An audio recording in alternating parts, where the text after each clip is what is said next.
Welcome to BB9 news. ముందుగా headlines చూద్దాం. NDA కూటమి నేతల భేటీ, మోదీకి మద్దతుగా చంద్రబాబు నితీష్ లేఖలు. పాల్గొన్న చంద్రబాబు, పవన్ కళ్యాణ్, నితీష్ కుమార్, పాశ్వాన్ షిండే. కూటమి నేతగా మోదీకి అన్ని పార్టీల మద్దతు. రాష్ట్రపతిని కలిసి ప్రభుత్వ ఏర్పాటుకు ఆహ్వానించాలని కోరనున్న నేతలు. మెదక్లో బీజేపీని గెలిపించేందుకు హరీష్ రావు సహకరించారని రేవంత్ రెడ్డి ఆరోపణ. అసెంబ్లీ ఎన్నికల్లో కంటే లోక్సభ ఎన్నికల్లో తమకు ఓట్ల శాతం ఎక్కువగా వచ్చిందన్న సీఎం. కాంగ్రెస్ పాలన పట్ల ప్రజలు సంతృప్తికరంగా ఉన్నారని వ్యాఖ్య. బీఆర్ఎస్ 7 సీట్లలో డిపాజిట్ కోల్పోయిందని వ్యాఖ్య. చంద్రబాబు, నితీష్ లను కలుస్తామని రేవంత్ రెడ్డి అర్థం లేని మాటలు మాట్లాడుతున్నారని ఈటెల రాజేందర్. ఇండియా కూటమి అధికారం చేపడుతుందని వెలికి మాటలు మాట్లాడుతున్నారని ఆగ్రహం. కేంద్రంలో 5 ఏళ్లు సంపూర్ణంగా సంకీర్ణ ప్రభుత్వం ఉంటుందని ధీమా. మోదీని తెలంగాణ ప్రజలు ఆశీర్వదించారన్న ఈటెల రాజేందర్. ఎన్నికల్లో ఓడించడం వేరు, ఇక నువ్వు వద్దే వద్దు అని ఓటేయడం వేరన్న చంద్రబాబు. టీడీపీ కూటమి చారిత్రాత్మక విజయం సాధించిందన్న చంద్రబాబు. ఎన్నికలతో అన్ని వర్గాల వారికి విముక్తి కలిగిందని వెల్లడి. ప్రజలు గెలవాలి, రాష్ట్రం నిలబడాలనే లక్ష్యంగా కూటమి ఏర్పడినట్టు వివరణ. జగన్ చరిత్ర ఒక కేస్ స్టడీ అని వ్యాఖ్యలు. ప్రజలు ఇచ్చిన తీర్పును కూడా వీరు తప్పుదారి పట్టిస్తున్నారన్న నిమ్మల రామనాయుడు. ఏపీలో టీడీపీ కూటమికి బ్రహ్మాండమైన విజయం. ఈవీఎంలో ట్యాంపరింగ్ చేసి గెలిచారంటూ జగన్ మేనమామ ఆరోపణ. 2019లో 151 సీట్లు వచ్చింది ఈ ఈవీఎంలతోనే కదా అంటూ నిమ్మల వ్యాఖ్యలు. రేవంత్ రెడ్డి సీఎం పదవి నుంచి వైదొలగాలని బీజేపీ నాయకులు డీకే అరుణ.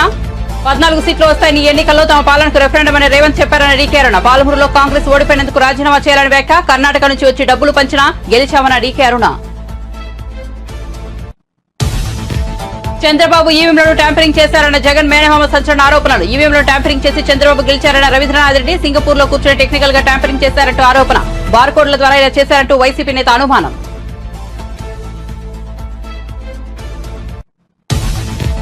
పేరు మార్పుపై ముద్రగడ పద్మనాభం సంచలన ప్రకటన. పిఠాపురంలో జనసేనాన్ని ఓడిస్తారని ముద్రగడ సవాల్. పవన్ ఓడించకపోతే తన పేరును పద్మనాభరెడ్డిగా మార్చుకుంటారని చెప్పదా. పిఠాపురంలో పవన్ కళ్యాణ్ విజయం అన్నమాట ప్రకారం ఇప్పుడు తన పేరును మార్చుకుంటున్నట్లు వైసీపీ నేత ప్రకటన. ఇక వార్త వివరాల్లోకి వెళ్తే ఎన్డీఏ కూటమి నేతల సమావేశం బుధవారం సాయంత్రం ముగిసింది. దాదాపు గంటన్నర పాటు జరిగిన ఈ భేటీలో నరేంద్ర మోదీ, అమిత్ షా, రాజ్నాథ్ సింగ్, నితిన్ గడ్కరీ, చంద్రబాబు, పవన్ కళ్యాణ్, నితీష్ కుమార్, చిరాగ్ పాశ్వాన్, ఏక్నాథ్ షిండే తదితర నేతలు పాల్గొన్నారు. ఆర్ఎల్డీ, యూపీపీఎల్, హిందుస్థాన్ అవామీ మోర్చా తదితర పార్టీలకు చెందిన నేతలు కూడా ఉన్నారు. సార్వత్రిక ఎన్నికల్లో బీజేపీ 240 సీట్లు గెలుచుకుని మ్యాజిక్ ఫిగర్ కు 32 సీట్ల దూరంలో నిలిచింది. దీంతో ఎన్డీఏలో TDP, Janasena, JDU, Shiv Sena, LJP కీలక పాత్ర పోషించనున్నారు. చంద్రబాబు, నితీష్ ను కలుస్తామని ఇండియా కూటమి అధికారం చేపడుతుందని రేవంత్ రెడ్డి అర్థం లేని వెకిలి మాటలు మాట్లాడుతున్నారని బీజేపీ నేత ఈటెల రాజేందర్ ఆగ్రహం వ్యక్తం చేశారు. చంద్రబాబు, నితీష్ లు బీజేపీతో పొత్తు పెట్టుకుని ఎన్నికల్లో పోటీ చేశారనే విషయాన్ని గుర్తుంచుకోవాలన్నారు. అలాంటప్పుడు వారిని కలుస్తామని మాట్లాడడం విడ్డూరంగా ఉందన్నారు. కేంద్రంలో 5 ఏళ్లు సంపూర్ణంగా సంకీర్ణ ప్రభుత్వం ఉంటుందని ధీమా వ్యక్తం చేశారు. బుధవారం ఆయన హైదరాబాద్ లో బీజేపీ కార్యాలయంలో మాట్లాడుతూ తెలంగాణలో అధికార కాంగ్రెస్ పార్టీకి బీజేపీయే ప్రత్యామ్నాయమని ఓటర్లు తీర్పు చెప్పారన్నారు. లోక్సభ ఎన్నికల్లో యావత్ తెలంగాణ మోదీ 3వ ప్రధాని కావాలని బీజేపీకి ఓటు వేశారన్నారు. బీజేపీ అభ్యర్థులను నిండు మనసుతో ఆశీర్వదించాలన్నారు. అసెంబ్లీ కంటే లోక్సభ ఎన్నికల్లో బీజేపీ ఓటు బ్యాంకు 35% పెరిగిందన్నారు.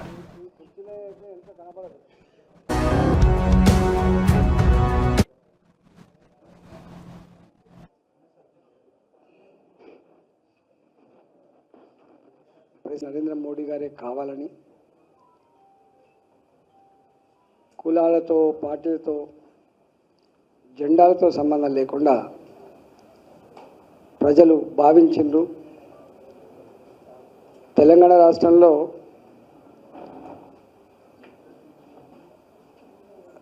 రండి మహేశ్వర్ రెడ్డి గారు, రండి హరీష్.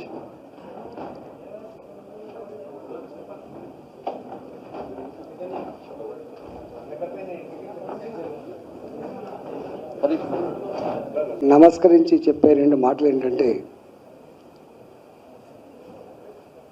కేంద్రంలో మళ్ళీ అధికారం ఉండేది భారతీయ జనతా పార్టీ, నరేంద్ర మోడీ గారే కాబట్టి దేశం సురక్షితంగా, సుభిక్షంగా ప్రగతి పథంలో నడవాలన్నా, పేదలకు వెల్ఫేర్ యాక్టివిటీ ఫలాలు అందాలన్నా, దేశ ప్రజల ఆత్మగౌరవం ప్రపంచ చిత్రపటం మీద ఎగరాలన్నా మోడీ గారికే మా ఓటు. రెండవది, కేంద్రంలో ఉండేది మోడీ గారు అయినప్పుడు తెలంగాణ రాష్ట్రం అభివృద్ధి జరగాలంటే భారతీయ జనతా పార్టీ పార్లమెంట్ సభ్యులు ఉంటేనే తెలంగాణ రాష్ట్రానికి మేలు జరుగుతుంది. అభివృద్ధి జరుగుతుందని చెప్పి భావించి బ్రహ్మాండమైనటువంటి ఓట్లు వేసిండ్రు. అసెంబ్లీ ఎన్నికల సందర్భంలో రంగంలోకి దింపి తనకున్న శక్తినంతా వాడి అధికార దుర్వినియోగం చేసి విష ప్రచారానికి ఎత్తుకొని డబ్బులు ఖర్చు పెట్టిన ఇక్కడ మాత్రం ముఖ్యమంత్రి గారికి భంగపాటు తప్పలే. అందువల్ల మేము చాలాసార్లు చెప్తూ ఉంటాం, ఎప్పుడు కూడా పార్లమెంటు ఈ అసెంబ్లీ ఇది మా జాగీర్ అనే పద్ధతిలో, ఈ రాష్ట్రం నా జాగీర్ అనే పద్ధతిలో ఏ పార్టీ చెప్పుకున్నా. టీడీపీ అధినేత కాబోయే ముఖ్యమంత్రి నారా చంద్రబాబు నాయుడు నేడు మంగళగిరిలో మీడియా సమావేశం నిర్వహించారు. ఎన్నికల ఫలితాలు వచ్చిన నేపథ్యంలో ఆయన మాట్లాడుతూ ముందుగా మీడియాకు స్వాతంత్ర్యం వచ్చిందని, ఆ తర్వాత ప్రజలకు స్వాతంత్ర్యం వచ్చిందని చల్లోక్తి విసిరారు. 5 ఏళ్ల పాటు బాధలు పడిన వారందరికీ ఎన్నికలతో విముక్తి కలిగిందని అన్నారు. ఇక తాము ప్రభుత్వం ఏర్పాటు చేయాల్సి ఉందని చెప్పారు.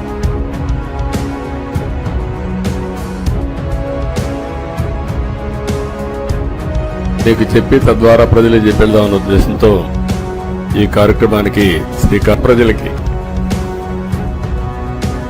Okay good. మళ్ళీ ఢిల్లీకి వెళ్తున్నా. ఈరోజు వెళ్లే మునుపు మీ అందరితో మరీ మాట్లాడకుండా పోతే ప్రజలతో మాట్లాడలేం కదా. మీతో మాట్లాడితే ప్రజలతో మాట్లాడినట్టు. ఎలక్షన్ అవుతారని నిన్నంత బిజీగా ఉన్నాం కాబట్టి ఒక 2 నిమిషాలు మీకు చెప్పి తద్వారా ప్రజలు చెప్పేద్దామన్న ఉద్దేశంతో ఈ కార్యక్రమానికి శ్రీకారం చుట్టాను. ముందు మీడియాకి, అదే మరి రాష్ట్ర ప్రజలందరికీ ధన్యవాదాలు. శిరస్సు వంచి నమస్కారాలు తెలియజేస్తున్నా. ఎందుకంటే నా సుదీర్ఘమైన రాజకీయ యాత్రలో ఈ 5 సంవత్సరాలు చూసిన ప్రభుత్వాన్ని నేను ఎప్పుడూ చూడలేదు.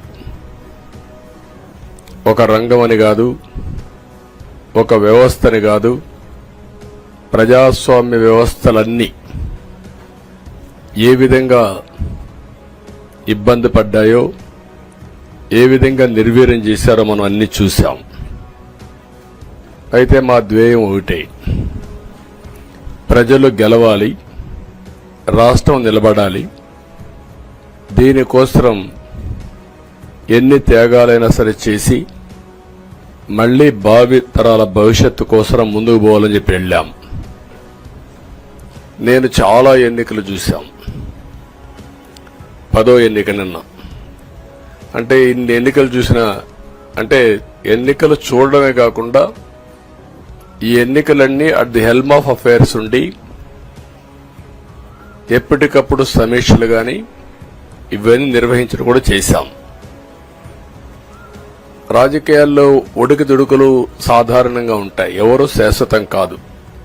దేశం శాశ్వతం, ప్రజాస్వామ్యం శాశ్వతం, రాజకీయ పార్టీలు శాశ్వతం, అధికారం అశాశ్వతం.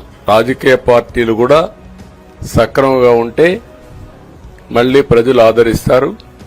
లేకపోతే రాజకీయ పార్టీలు కూడా చాలా పార్టీలు కనుమరుగైపోయినాయి. వ్యక్తులు కనుమరుగైపోయారు, రాజకీయ పార్టీలు కనుమరుగైపోతాయి. కానీ ఇంత హిస్టారికల్ ఎలక్షన్ నేను ఎప్పుడు చూడలా. నా జీవితంలో చాలా ఎలక్షన్స్ ఫేస్ చేస్తే కానీ వేవ్ కనపడేది, వ్యతిరేకత కనపడేది.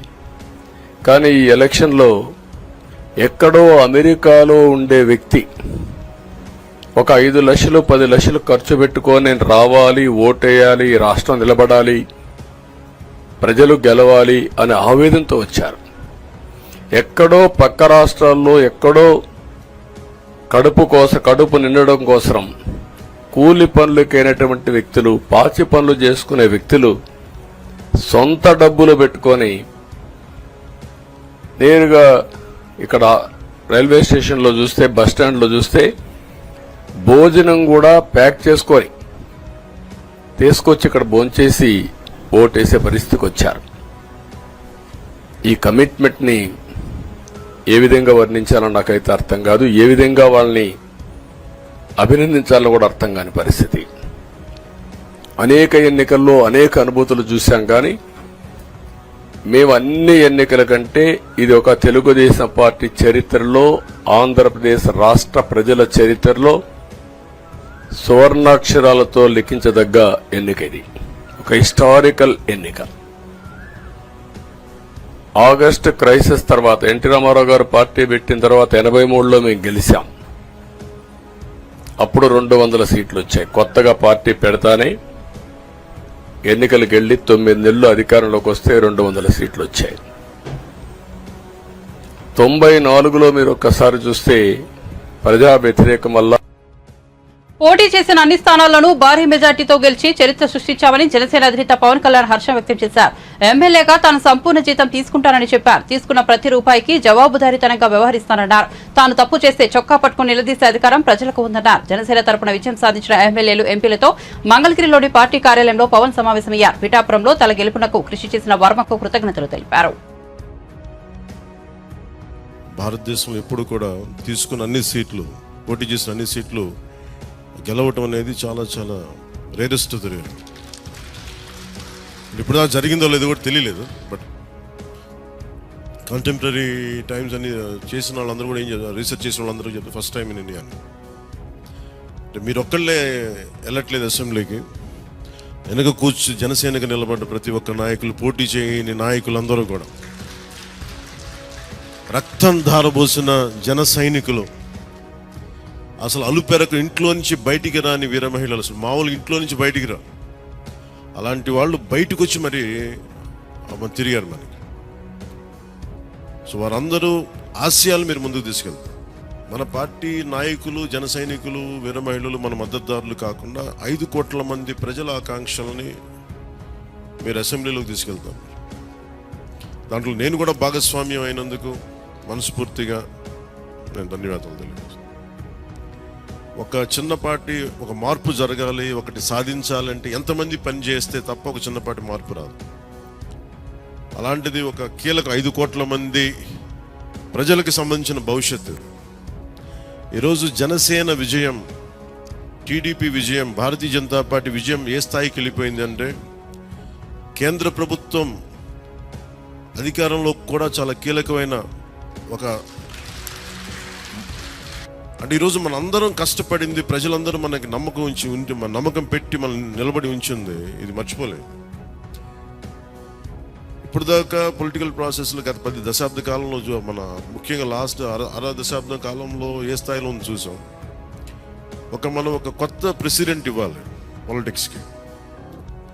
వ్యక్తిగత దోషం లేని, వ్యక్తిగత క్యారెక్టర్ని అసాసినేట్ చేయని పాలిటిక్స్.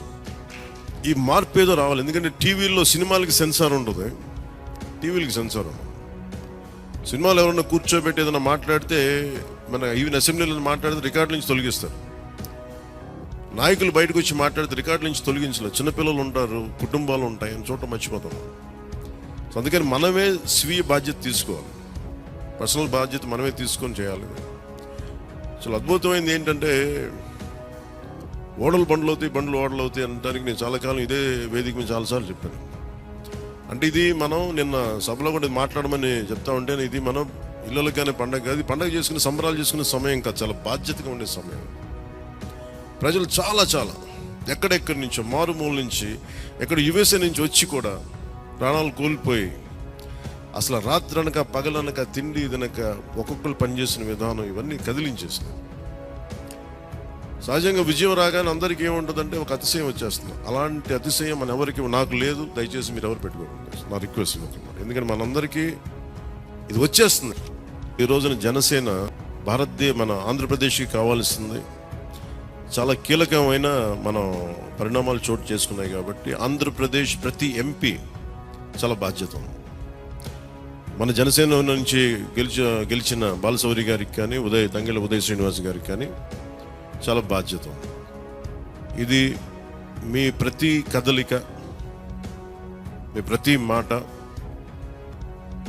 ప్రజలు చాలా సునిశ్చితంగా పరిశీలిస్తారు.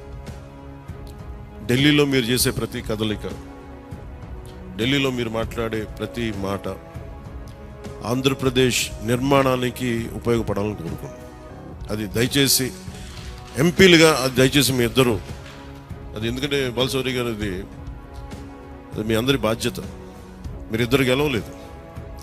5 కోట్ల మంది ప్రజలు మమ్మల్ని గెలిపించారు.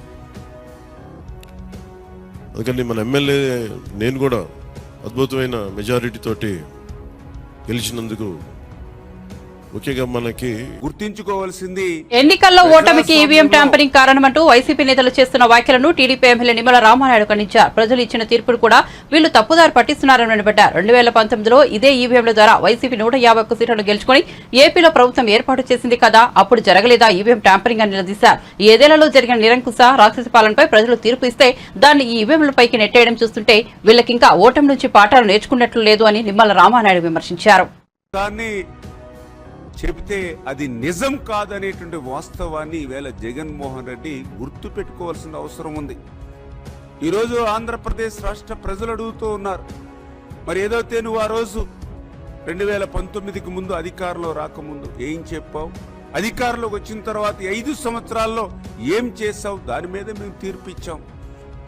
ఆ రోజు 25 మంది ఎంపీలు ఉండి నేను కేంద్రం మెడలు వంచి ప్రత్యేక హోదా తెస్తానన్నావు. మరి 22+ మళ్ళీ రాజ్యసభ 31 మంది ఎంపీలుంటే మరి వేళ ఆ హోదా ఎక్కడుందని చెప్పి వేళ ప్రజలు ఇచ్చినటువంటి తీర్పు. వారం రోజుల్లోనే సిపిఎస్ రద్దని చెప్పావు.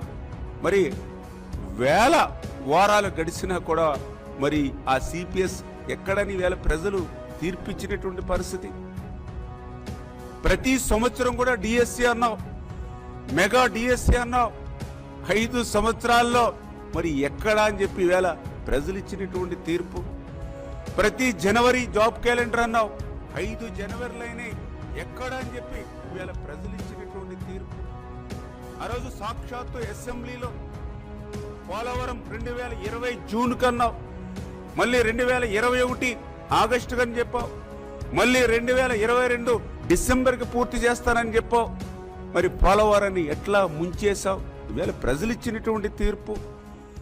ఆ రోజు ప్రతిపక్ష నాయకుడిగా అమరావతిని స్వాగతిస్తూ ఉన్న 30,000 ఎకరాలు పైబడి రాజధానికి ఉండాలని ఆ రోజు అసెంబ్లీలో చెప్పి అధికారంలోకి వచ్చిన తర్వాత అమరావతి కాదు 3 ముక్కలని చెప్పి ఏ 3 ముక్కలైనా ఒక్క ఇటుకు కూడా పెట్టలేనటువంటి నీ అసమర్థతకి నిన్న ప్రజలు ఇచ్చినటువంటి తీర్పు.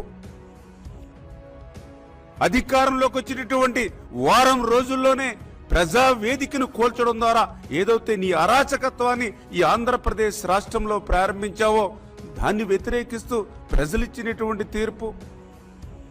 ఏదైతే ఒక ఎస్సీ ఎస్టీ బీసీ మైనారిటీలు ఎవరైతే ఉన్నారో మరి అటువంటి వారికి సంబంధించినటువంటి 138 సంక్షేమ పథకాలు ఏవైతే రద్దు చేసావో దాని మీద నీకు ప్రజలిచ్చినటువంటి తీర్పు. ఏదైతే రాజ్యాంగబద్ధంగా ఒక ఎస్సీ బీసీ సప్లాన్ నిధులు ఏవైతే ఉన్నాయో. మహబూబ్ నగర్ లో కాంగ్రెస్ పార్టీ ఓడిపోయినందుకు నైతికంగా రేవంత్ రెడ్డి సీఎం పదవి నుంచి వైదొలగాలని బీజేపీ నాయకురాలు డీకే అరుణ డిమాండ్ చేశారు.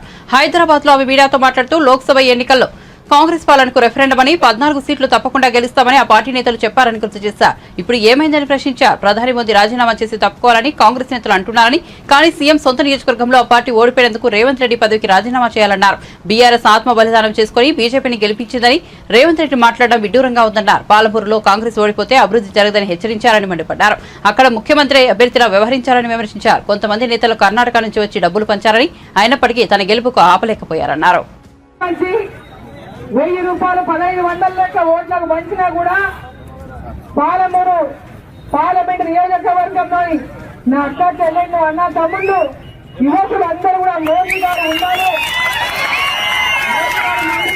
ప్రధానమంత్రి కావాలి, అరుణమ్మ ఆ యొక్క మోదీ గారు సైన్యంలో ఉన్నారు, పాలమూరును అభివృద్ధి చేయాలని ఈరోజు విశ్వసించి ఈ యొక్క విజయాన్ని అందించిన ప్రతి ఒక్కరికి కూడా శిరస్సు వచ్చిన ధన్యవాదాలు తెలియజేస్తాను.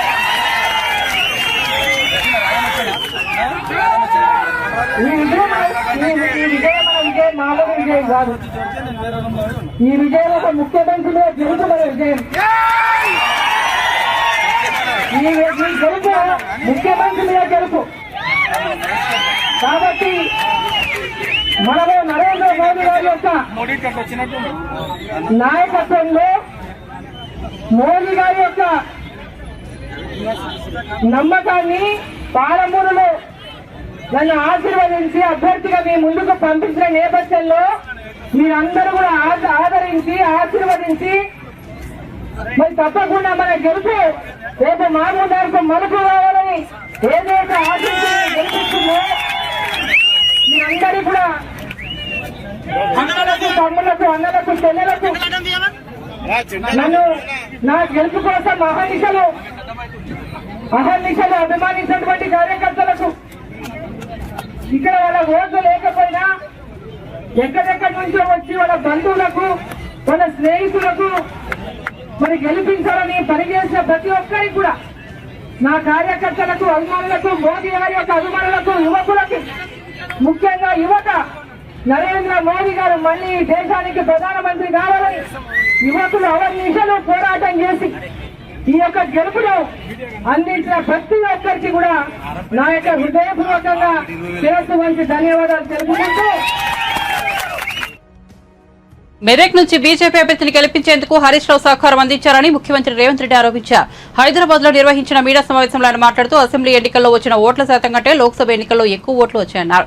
కాంగ్రెస్ పాలన పట్ల ప్రజలు సంతృప్తిగా ఉన్నారని, అందుకే 8 మంది ఎంపీలను ఇచ్చి ఆశీర్వదించారని పేర్కొన్నారు. 100 రోజుల పాలన తర్వాత తమకు 41% ఓట్లు వచ్చాయన్నారు. 2019 లోక్సభ ఎన్నికల్లో తాము గెలిచింది 3 సీట్లేనని, ఇప్పుడు 8 సీట్లు గెలుచుకున్నామన్నారు. బీఆర్ఎస్ 7 సీట్లలో డిపాజిట్ కూడా దక్కించుకోలేదని, ఆ 7 సీట్లను బీజేపీకి అవైధానం చేసిందని ఎద్దేవా చేశారు. బీఆర్ఎస్ నుంచి బలహీన అభ్యర్థులను పెట్టి బీజేపీకి సహకరించిందన్నారు.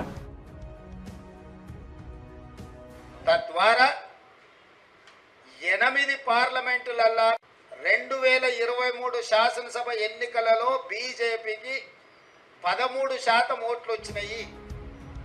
ఈ పార్లమెంట్ ఎన్నికల్లో 35.5% ఓట్లు వచ్చినాయి. సరిగ్గా బీజేపీ ఓట్లు 22.5% పెరిగితే బీఆర్ఎస్ ఓట్లు 37.5% నుంచి 16.5%కి పడిపోయినాయి అని అంటే సరిగ్గా 21% 22% ఓట్లు బీఆర్ఎస్ వాళ్ళు బీజేపీకి బదిలీ చేసిండ్రు. తద్వారా 8 పార్లమెంటులల్లో బీజేపీ గెలిచింది. 8 పార్లమెంట్లల్లో బీఆర్ఎస్ డిపాజిట్లు గల్లంతైనాయి. ఒక్క మెదకులో ఓడిపోయిన దాంట్లో మాత్రమే వాళ్ళకి డిపాజిట్ వచ్చింది. బీజేపీ గెలిచిన 8 సీట్లల్లో 7 సీట్లు బీఆర్ఎస్ తన ఉనికిని తన డిపాజిట్లను కోల్పోవడం ద్వారా బీజేపీని గెలిపించింది. ఈరోజు పోతూ పోతూ చస్తూ ఇవాళ బీజేపీని గెలిపించే ప్రయత్నం ఈ రాష్ట్రంలో బీఆర్ఎస్ చేసింది. చంద్రశేఖరరావు, హరీష్, కేటీఆర్ చేసిండ్రు. మొన్న జరిగిన శాసనసభ ఎన్నికల్లో 39 ఎమ్మెల్యే స్థానాలలో బీఆర్ఎస్ గెలవడం జరిగింది. ఈ ఎన్నికల్లో 119లో కేవలం 3 సీట్లలోనే మెజారిటీ వచ్చింది బీఆర్ఎస్. అది సిరిసిల్ల, సిద్దిపేట, గజ్వేల్. అంటే ఈ రాష్ట్రంలో బీఆర్ఎస్ నాయకుల యొక్క ఆత్మగౌరవాన్ని, బీఆర్ఎస్ యొక్క శాసనసభ్యుల ఆత్మగౌరవాన్ని బీజేపీకి కేసీఆర్, కేటీఆర్, హరీష్ రావు తాకట్టు పెట్టిండ్రు. పూర్తిగా ఓట్ల బదలాయింపు, పూర్తిగా ఎన్నికల ఫలితాలను బీజేపీకి అనుకూలంగా మార్చి ఈరోజు కేసీఆర్ కుటుంబము రాజకీయ అరాచకానికి పాల్పడ్డారు. ఇది తెలంగాణ సమాజం అంతా గమనించాలి. ప్రజాస్వామికవాదులు, సెక్యులర్ ఫోర్సెస్ అందరూ కూడా ఈరోజు ఈ అంశాన్ని గమనించాలి అని చెప్పి కాంగ్రెస్ పార్టీ కోరుతున్నది. ఈ రకంగా ఈ తెలంగాణ రాష్ట్రంలో తనంతల తానే అంతర్ధానం అయిపోయి ఈరోజు బీజేపీని గెలిపించడానికి చంద్రశేఖరరావు గారు ఒక దురాగతానికి పూనుకున్నాడు అని అంటే ఈరోజు మనం అర్థం చేసుకోవాలి. కేటీఆర్ గారు నిన్న అంటున్నారు ఫినెక్స్ లాగా మనం కూడా ఈవీఎంలను ట్యాంపరింగ్ చేసి చంద్రబాబు నాయుడు గెలిచారని జగన్ మేనమామ కమలాపురం మాజీ ఎమ్మెల్యే రవీంద్రనాథ్ రెడ్డి ఆరోపించారు. సింగపూర్ లో కూర్చొని టెక్నికల్ గా ట్యాంపరింగ్ చేశారని తెలిపారు. బార్ కోడ్ల ద్వారా ఇలా చేశారంటూ ఆయన అనుమానం వ్యక్తం చేశారు. త్వరలోనే దీనిపై క్లారిటీ వస్తుందన్నారు. టీడీపీ అధినేత వ్యవస్థలను మేనేజ్ చేసి ఇదంతా నడిపించారని తెలిపారు. రాష్ట్ర వ్యాప్తంగా ఈ స్కామ్ జరిగిందన్నారు. దీనిపై త్వరలోనే న్యాయస్థానాన్ని ఆశ్రయిస్తామని రవీంద్రనాథ్ రెడ్డి చెప్పారు. కృతజ్ఞతలు వ్యక్తపరుస్తున్నాం. కూడా అటువంటి పనే జరిగింది. రాష్ట్ర వ్యాప్తంగా జరిగిన ఎన్నికల సరళిని ఒకసారి గమనిస్తే ఎన్నికలు అయిపోయిన తర్వాత జరిగిన సంఘటనలు గమనిస్తే వ్యవస్థలను మేనేజ్ చేసే చంద్రబాబు నాయుడు గారు సో ఇప్పుడు కూడా అటువంటి పనే జరిగింది అని చెప్పేసి నేనైతే భావిస్తున్నా. వ్యవస్థలను మేనేజ్ చేసే కార్యక్రమం. సో తప్పకుండా ఈవీఎంస్ను ట్యాంపరింగ్ జరిగిన కార్యక్రమం నా నియోజకవర్గంలోనే కాదు, త్రూఅవుట్ రాష్ట్రంలో అన్ని నియోజకవర్గాల్లో ఎంపిక చేసుకున్న బూతులను ట్యాంపరింగ్ చేసిన పరిస్థితి కనపడుతోందన్నమాట. సో తప్పకుండా మేమందరం కూడా డెఫినెట్గా దీని గురించి ఆలోచన చేయాల్సిన అవసరం తప్పకుండా ఉంది. సో దీనిపైన కోర్టుకు కూడా వెళ్ళే కార్యక్రమం తప్పకుండా చేస్తాం. సో డెఫినెట్గా ఇది జరుగుతుందని చెప్పేసి నేనైతే భావిస్తా. కోర్టులో ఉన్న మాకు న్యాయం జరుగుతుందేమో అని చెప్పేసి ఆశిస్తాం. సో డెఫినెట్గా ఎందుకంటే మా ముఖ్యమంత్రి గారు జగన్మోహన్ రెడ్డి గారు ఆయన ముఖ్యమంత్రిగా ఉన్న టైంలో సో అనేక రకాలైన సంక్షేమ కార్యక్రమాలు, ఆ సంక్షేమ కార్యక్రమాలన్నీ కూడా ఏదైతే మేనిఫెస్టోలో చెప్పడం జరిగిందో అన్నీ కూడా నెరవేర్చిన ఘనత శ్రీ జగన్మోహన్ రెడ్డి గారిది. సో తప్పకుండా ఎవరికి కూడా తెలుగుదేశం పార్టీకి కూడా నష్టం జరగకోకుండా పార్టీలకు అతీతంగా, కులాలకు అతీతంగా, మతాలకు అతీతంగా, వర్గాలకు అతీతంగా అన్ని రకాలైన సంక్షేమ కార్యక్రమాలు చేయడం జరిగింది. అట్లాగే అన్ని గ్రామాలు అభివృద్ధి కార్యక్రమాలు కూడా జరిగిన పరిస్థితి మనం అందరం కూడా చూస్తున్నాం అన్నమాట. సో డెఫినెట్గా ఈ యాంటీ ఇన్కంబరెన్స్ అనేది ఉండే అవకాశమే లేదు. సో ఈ రకంగా రిజల్ట్ చూస్తే నిజంగా కూడా జగన్మోహన్ రెడ్డి గారు ఏమి చేయలేదేమో, అందుకోసమే ఇంత 12 సీట్లకు దిగజార్చిన పరిస్థితి ఉంది అని చెప్పేసి అనుకునే పరిస్థితి ఉంటుందన్నమాట. సో అటువంటి పరిస్థితి ఏం లేదు. సో అందరికీ న్యాయం చేసిన ప్రభుత్వము వైఎస్ఆర్ కాంగ్రెస్ పార్టీ, జగన్మోహన్ రెడ్డి గారు. సో డెఫినెట్గా ఈ రిజల్ట్ కాదు, రావాల్సిన రిజల్ట్ ఇది కాదు, కానీ ఇది వ్యవస్థలు మేనేజ్ చేసే చంద్రబాబు నాయుడు గారు ఈ రకంగా ఉన్న పరిస్థితి. ఎందుకంటే ఎన్నికలు అయిపోతానే ఒక 15-20 రోజులు చంద్రబాబు నాయుడు గారు డిసప్పేర్ అయిపోయినారు. చంద్రబాబు నాయుడు గారు వాళ్ళ కొడుకు అందరూ ఉంటారు. సో మరి యాడ సింగపూర్లో కూర్చొని ఈ కార్యక్రమాలు ట్యాంపరింగ్ జరిగిందా, ఇంకొక చోట ట్యాంపరింగ్ జరిగిందా అనేది మనకు తెలుస్తుంది తొందరలోనే. ఎందుకంటే ఫిజికల్గా ఎక్కడా జరగలే, స్ట్రాంగ్ రూముల మీద పడి మార్చే పరిస్థితి ఈ జరగలేదు, కానీ ఇది టెక్నికల్ అన్నమాట. శుభాకాంక్షలు తెలియజేస్తా ఉన్నా. అన్నమాట ప్రకారం ఇప్పుడు తన పేరు మార్చుకుంటున్నట్లు వైసీపీ నేత ప్రకటన. వైసీపీ నేత ముద్రగడ పద్మనాభం సంచలన ప్రకటన చేశారు. పిఠాపురంలో జనసేనాని పవన్ కళ్యాణ్ ఓడిస్తానని సవాల్ చేసి ఓటమి చెందానన్నారు. త్వరలో పేరును పద్మనాభరెడ్డిగా మార్చుకుంటానని ప్రకటించారు. గెజిట్ పబ్లికేషన్ కోసం అంతా సిద్ధం చేసుకున్నట్లు తెలిపారు. 2-3 రోజుల్లో దరఖాస్తు చేయబోతున్నట్లు చెప్పారు. తన పేరు మారిన తర్వాత మళ్లీ వివరాలు తెలుపుతానన్నారు. కాగా పవన్ ను ఓడించకపోతే తన పేరును పద్మనాభరెడ్డిగా మార్చుకుంటానని ఆయన ఎన్నికల ముందు శపథం చేసిన విషయం తెలిసిందే. అన్నమాట ప్రకారమే ఇప్పుడు తన పేరు మార్చుకుంటున్నారు. అటు ఎన్నికల ఫలితాలపై ముద్రగడ స్పందించారు. కోట్లాది రూపాయలతో ప్రజలకు సంక్షేమాన్ని అందించిన సీఎం జగన్ మాత్రమేనని అన్నారు. దేశంలో ఎవరెవరో ఇలాంటి సాహసం చేయలేదని పేర్కొన్నారు. కానీ ప్రజలు ఎందుకు ఓట్లు వేయలేదో అర్థం కావడం లేదన్నారు. సంక్షేమానికి ప్రజలు ఓట్లు వేయకపోతే రాబోయే రోజుల్లో ఏ సీఎం కూడా అటువైపు చూసే అవకాశం లేదన్నారు. ఇక ఈ ఎన్నికల్లో గెలుపొందిన నాయకులకు ఆయన శుభాకాంక్షలు తెలిపారు.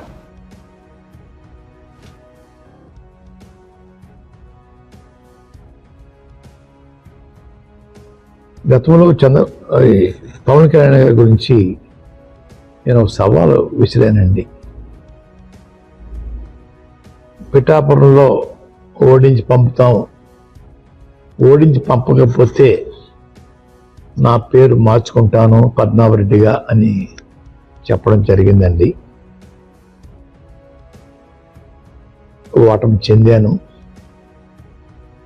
అన్న మాట ప్రకారంగా నా పేరు పద్మనాభరెడ్డిగా మార్చమని చెప్పేసి గెజిట్ పబ్లికేషన్ కోసం పేపర్స్ అన్నీ రెడీ చేసుకున్నానండి. రేపు ఇంట్లో పూర్తిగా నిలిపి పేరు మార్పు కోసం దరఖాస్తు చేస్తానండి. ఆల్రెడీ అన్ని ఫిలప్ అయిపోయి ఇంకా తర్వాత ఉంటే చూసుకుని వారు మీద విసిరిన సవాల్కి బులెటిన్ ముగించే ముందు హెడ్లైన్స్ మరోసారి చూద్దాం. ఎన్డీఏ కూటమి నేతల భేటీ, మోదీకి మద్దతుగా చంద్రబాబు నితీష్ లేఖలు. పాల్గొన్న చంద్రబాబు, పవన్ కళ్యాణ్, నితీష్ కుమార్, పాశ్వాన్ షిండే. కూటమి నేతగా మోదీకి అన్ని పార్టీల మద్దతు. రాష్ట్రపతిని కలిసి ప్రభుత్వ ఏర్పాటుకు ఆహ్వానించాలని కోరనున్న నేతలు. మెదక్లో బీజేపీని గెలిపించేందుకు హరీష్ రావు సహకరించారని రేవంత్ రెడ్డి ఆరోపణ. అసెంబ్లీ ఎన్నికల్లో కంటే లోక్సభ ఎన్నికల్లో తమకు ఓట్ల శాతం ఎక్కువగా వచ్చిందన్న సీఎం. కాంగ్రెస్ పాలన పట్ల ప్రజలు సంతృప్తికరంగా ఉన్నారని వ్యాఖ్య. బీఆర్ఎస్ 7 సీట్లలో డిపాజిట్ కోల్పోయిందని వ్యాఖ్య. చంద్రబాబు, నితీష్ లను కలుస్తామని రేవంత్ రెడ్డి అర్థం లేని మాటలు మాట్లాడుతున్నారని ఈటెల రాజేందర్. ఇండియా కూటమి అధికారం చేపడుతుందని వెలికి మాటలు మాట్లాడుతున్నారని ఆగ్రహం. కేంద్రంలో 5 ఏళ్లు సంపూర్ణంగా సంకీర్ణ ప్రభుత్వం ఉంటుందని ధీమా. మోదీని తెలంగాణ ప్రజలు ఆశీర్వదించారన్న ఈటెల రాజేందర్. ఎన్నికల్లో ఓడించడం వేరు, ఇక్కడ నువ్వు వద్దే వద్దు అని ఓటేయడం వేరన్న చంద్రబాబు. టీడీపీ కూటమి చారిత్రాత్మక విజయం సాధించిందన్న చంద్రబాబు. ఎన్నికలతో అన్ని వర్గాల వారికి విముక్తి కలిగిందని వెల్లడి. ప్రజలు గెలవాలి, రాష్ట్రం నిలబడాలనే లక్ష్యంగా కూటమి ఏర్పడినట్టు వివరణ. జగన్ చరిత్ర ఒక కేస్ స్టడీ అని వ్యాఖ్యలు. ప్రజలు ఇచ్చిన తీర్పును కూడా వీరు తప్పుదారి పట్టిస్తున్నారన్న నిమ్మల రామనాయుడు. ఏపీలో టీడీపీ కూటమికి బ్రహ్మాండమైన విజయం. ఈవీఎంలో ట్యాంపరింగ్ చేసి గెలిచారంటూ జగన్ మేనమామ ఆరోపణ. 2019లో 151 సీట్లు వచ్చింది ఈ ఈవీఎంలతోనే కదా అంటూ నిమ్మల వ్యాఖ్యలు. రేవంత్ రెడ్డి సీఎం పదవి నుంచి వైదొలగాలని బీజేపీ నాయకులు డీకే అరుణ. 14 సీట్లు వస్తాయని ఈ ఎన్నికల్లో తమ పాలనకు రెఫరెండం అని రేవంత్ చెప్పారని డీకే అరుణ. పాలమూరులో కాంగ్రెస్ ఓడిపోయినందుకు రాజీనామా చేయాలని వ్యాఖ్య. కర్ణాటక నుంచి వచ్చి డబ్బులు పంచినా గెలిచామన్న డీకే అరుణ. చంద్రబాబు ఈవీఎంలను ట్యాంపరింగ్ చేశారన్న జగన్ మేనమామ సంచలన ఆరోపణలు. ఈవీఎంలను ట్యాంపరింగ్ చేసి చంద్రబాబు గెలిచారన్న రవీంద్రనాథ్ రెడ్డి. సింగపూర్ లో కూర్చొని టెక్నికల్ గా ట్యాంపరింగ్ చేశారంటూ ఆరోపణ. బార్కోడ్ల ద్వారా ఇలా చేశారంటూ వైసీపీ నేత అనుమానం.